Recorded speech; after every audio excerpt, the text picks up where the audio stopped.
to one of the example to explain it further. So Terry is launching a clothing store for the baby clothing, and after some research with the potential customer, she identifies exceptional customer service as a critical need. So she uses a CTQ tree to create a list of measurable performance requirements.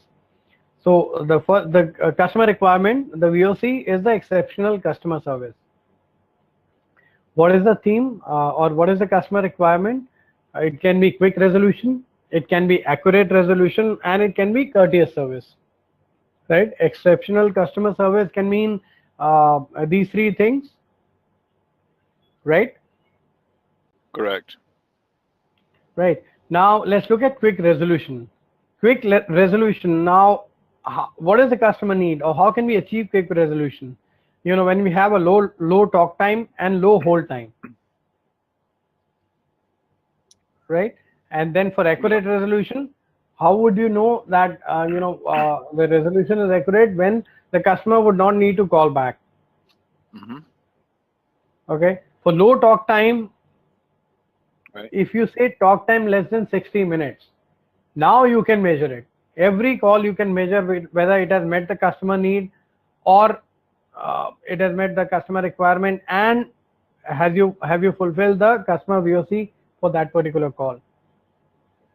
Like that, hold time less than 15 seconds, you can measure each and every call against this particular target. So now you have a CTQ, that you can measure. Similarly, another example, the need is to have a good bread. So what would be the driver of good bread? The bread should be soft, it should be tasty, it should be low on cost, it should be hygienic, it should be high on hygiene. Hygiene factor should be taken care of. So for soft bread, what are the requirements? Oven temperature and the time spent on yeasting process. For tasty, type of ingredient and kitchen cleanliness score. For low cost, type of ingredients, and for hygiene, bread maker attire and kitchen cleanliness score. Right? Scott, I have a question. Is this CTQ? No, it is not. It's not measurable. It is not. It is not measurable. So oven temperature, how much? Right? Time spent on yeasting process, how much time? Right? Unless and until we put a numeric to it, it doesn't become a CTQ. It is very important to arrive at or to ascertain what is the CTQ of from the VOC, because unless and until we do that, we will not be able to measure the success of the project. So with that, let's do an exercise. So here's a customer requirement. Let's attempt the first one. It takes too much time to complete the task. What do you think is the customer requirement or the theme? Speed up the task, or faster task, or faster task, right? Or reduce the time. Okay. What do you think is the customer need, or how do we reduce the time? How do we reduce the time? It can be generic thing. It can be. Yeah, review the process and look for some way. Right. Automate, use advanced technology, reduce the waste in the process. Right. Right. It's still not CDQ. It's still not CDQ, right? Correct. What can be the CDQ? Measurable time. What would be reduce the waste in process by, or reduce the task time to 30 seconds, or right. Absolutely. Yeah, it can be anything. Automate the steps to complete task in 10 minutes. Yeah. Right, some sort of measurement, or reduce the waste by this much percentage. I mean, it depends on whether you have defined the waste or not. Okay. The second example, I want to save cost. Theme is reduction of cost. How do we do that? If we reduce the waste in the process, reduce FTEs as full-time employees, and then improve efficiency. The measurable is reduce FTs by 10%, right? It is the CDQ now. Right. Right. So are we good with converting VOC to CDQ? I'm sorry, what? Am I good with CDQ? Yeah. Yeah, are we good with CDQ? Right. Yep. Yep. Okay. Perfect. Now let's go to the Kano model. So Kano model is developed to understand the type of customer preference, and as per Kano model, it categorizes all the customer needs into 3 quadrants.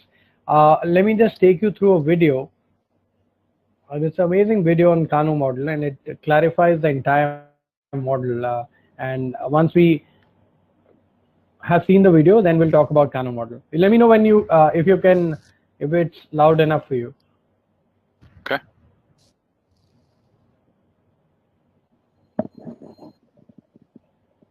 Discovering the Kano model. You're able to hear, right? First step to Can you turn it up just a little? Yeah, I'll try. Research has proven that the decisions customers make when buying products and services work at a conscious and subconscious level in your customer. So this is full. Where is the volume button here?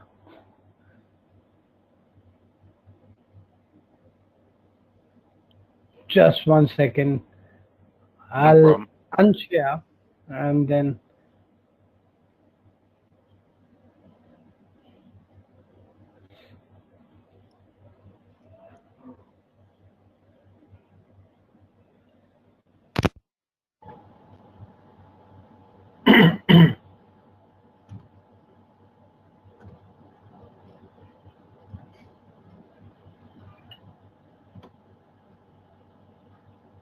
We check now.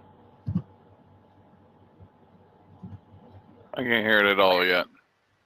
Yeah, it's not getting turned on. Yeah. Better than they understand themselves. Research has proven that the decisions customers make when buying products and services work at a conscious and subconscious level. Yeah, I can deal with that. Okay. We must understand our customers' needs much better than our customers can articulate them. The point here is simple. Customers are only able to give you part of the formula for success. So if this is true, how can we gather all the necessary requirements to consistently design winning products and services that deliver on value, quality, and innovation? Part of the answer lies in a model developed by Japan's professor Noriaki Kano.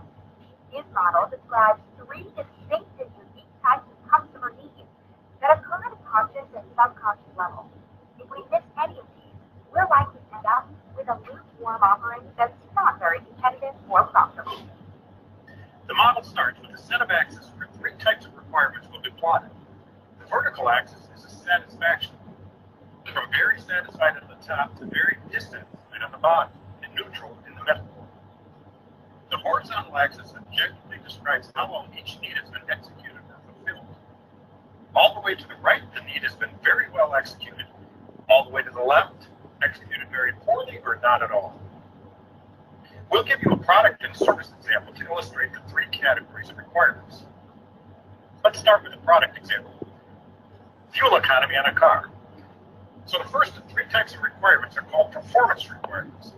Performance requirements can both satisfy and dissatisfy the customer, depending on how well they're executed. These requirements are at the top of your customer's minds and consciously evaluated when deciding which product or service to buy. Customers will typically speak easily about these needs when asked what's important. If the vehicle gets 12 miles per gallon, you'd likely be in the lower left of this model. 24 miles per gallon here, and 65 miles per gallon here. A service example, let's say, is check-in time at a hotel. If the hotel takes 10 minutes to check in, you'd likely be here. 3 minutes here, and 20 seconds up here.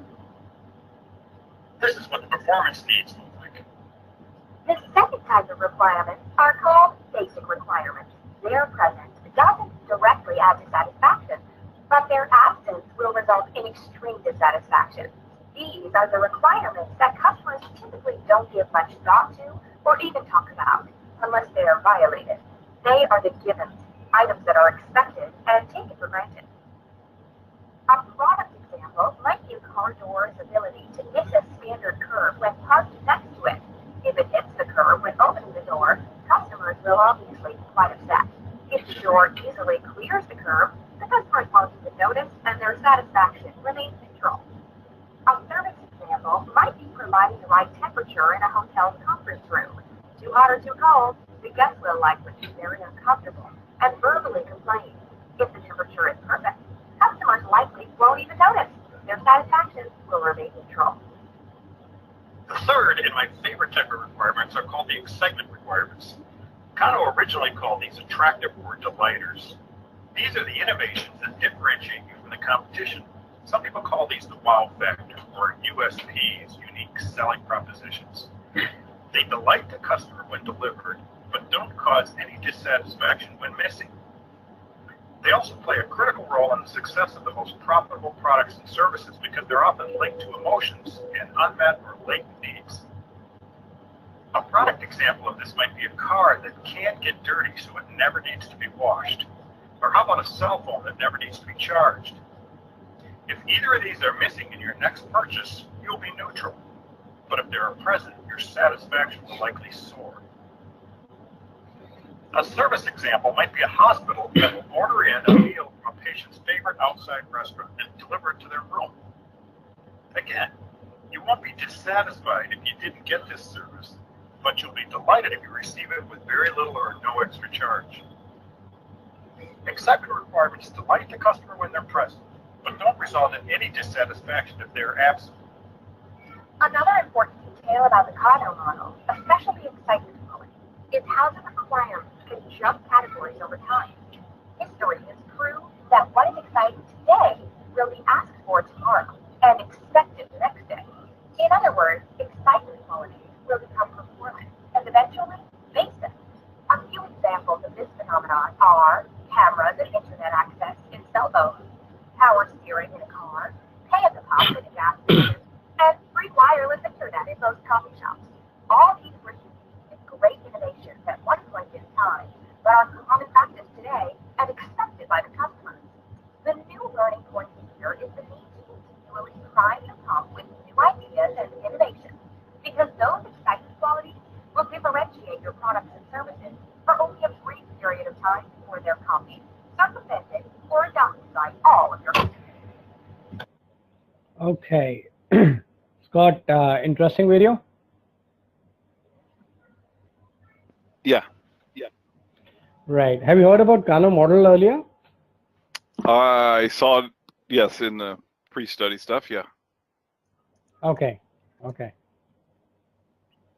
Right. So, what did we talk about in this model? So there are three kind of needs. We have basic, excitement, and the performance need. So, although I don't quite agree, I disagree with the one that they have wherein, in the hospital you can order food from your favorite restaurant. So that'll not be a delighter. But then again, yeah, it might be a delighter for some.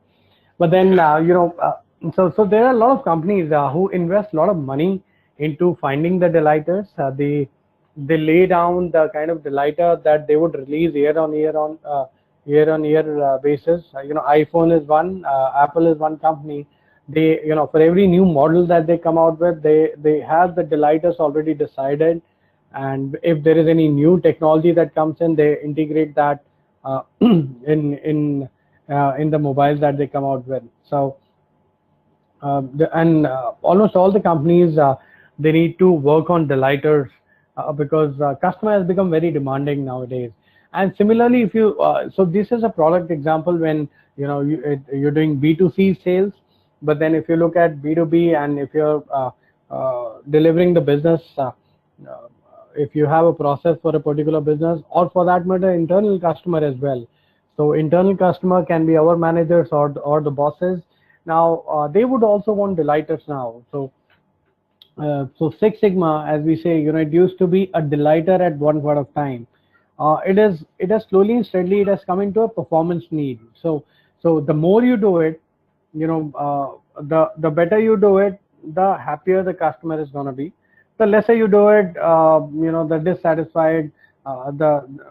dissatisfaction level would be lower. The customer is not expecting you to do that right now, but then slowly and steadily it is moving into a basic quadrant wherein customers have already started expecting that you have a basic processes in place and you would be able to go ahead and improve their process, right? So this model still holds very true, and there is another need that is not mentioned, which is which is a customer feature. Even if it is, which is a product feature, even if it is there or not there, it is no different.